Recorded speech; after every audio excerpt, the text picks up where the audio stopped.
మీరెప్పుడు చూడనిది దేవరాలో ఒకటి చేశామంటూ చెప్తున్నారు. సో జూనియర్ ఎన్టీఆర్లో మీరు ఊహించినటువంటి ఎన్నో సర్ప్రైజెస్ ఉంటాయంటూ మరి చెప్తున్నారు మన కళ్యాణ్ రామ్.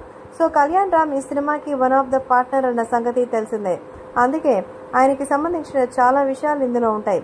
సో కళ్యాణ్ రామ్ అయితే మరి ఇందులో ప్రొడ్యూసర్గా మారిన నేపథ్యంలో తన తమ్ముడికి సంబంధించి చాలా జాగ్రత్తలు తీసుకున్నట్టు చెప్తున్నారు. అంతేకాకుండా రాబోయే రోజుల్లో వాటిని మీకు ఖచ్చితంగా రివీల్ చేస్తామంటున్నారు కళ్యాణ్ రామ్. సో కళ్యాణ్ రామ్ చెప్పిన వివరాల ప్రకారం ఇంతవరకు మీలో ఎన్టీఆర్ చూడనటువంటి ఒక డిఫరెంట్ యాంగిల్ని మీకోసం పరిచయం చేయబోతున్నామంటూ చెప్తున్నారు. సో జూనియర్ ఎన్టీఆర్లో పలానా క్యారెక్టర్కి మాత్రమే ఆయన సరిపోతారు, ఇలాంటివి చేయగలరు అనేది లేదు. ఏ రకమైనటువంటి యాక్టింగ్ అయినా పాత్రనైనా చేయగలిగే ఒకే ఒక్కడు ఎన్టీఆర్ మాత్రమే. సో కాబట్టి నా తమ్ముడు ఎన్టీఆర్ ఈ సినిమా కోసం ఎంతో ఎఫర్ట్ పెట్టారు.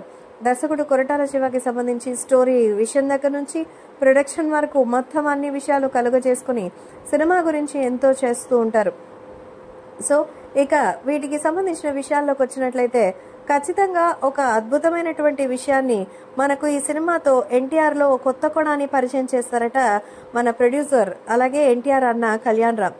సో కళ్యాణ్ రామ్ గురించి మనందరికీ తెలిసిందే. ఈ నేపథ్యంలో వీళ్ళందరికీ కూడా భారీగా ఇన్విటేషన్ అయితే ఇస్తున్నట్టుగా తెలుస్తోంది. సో కళ్యాణ్ రామ్ కూడా ఖచ్చితంగా తన తమ్ముడికి సంబంధించిన ఒక పార్టీని అరేంజ్ చేసి మంచి ట్రీట్ ఇవ్వాలని ఎదురు చూస్తున్నట్టుగా అయితే సమాచారం.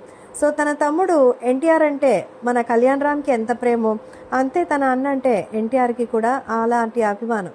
సో ఈ నేపథ్యంలో వాళ్ళిద్దరి మధ్య బాండింగ్ కూడా చాలా స్పెక్టాకులర్గా ఉంటుంది. అందుకే తాజాగా ఇంతవరకు ఎప్పుడు ఎన్టీఆర్